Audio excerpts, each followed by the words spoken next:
Kakinada rural నియోజకవర్గ పరిధిలో polling కేంద్రాలను సందర్శించడం జరిగిందని టీడీపీ రాష్ట్ర కార్యదర్శి వాసిరెడ్డి యేసుదాస్ తెలిపారు. కాకినాడ రూరల్ మండలం ఇంద్రపాలెం గ్రామం జిల్లా పరిషత్ హైస్కూల్లో గల పోలింగ్ కేంద్రాన్ని టీడీపీ రాష్ట్ర ప్రధాన కార్యదర్శి వాసిరెడ్డి యేసుదాస్ సందర్శించారు. ఈ సందర్భంగా ఆయన మాట్లాడుతూ పోలింగ్ సరళిని పరిశీలిస్తే కూటమి విజయం ఖాయమని తెలియజేశారు.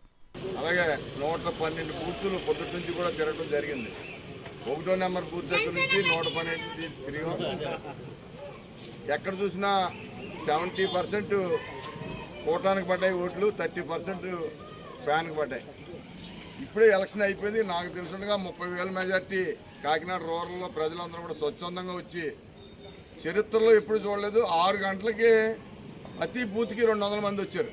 6 గంటలకి 7 గంటలకు ఓటు అంటే 6 గంటలకు వాళ్ళే స్వచ్ఛందంగా రావడం అంటే నేను ఇప్పుడు ఒక ఇంచుమించు 8 ఎలక్షన్లు చూశాను 40 సంవత్సరాలు బట్టి.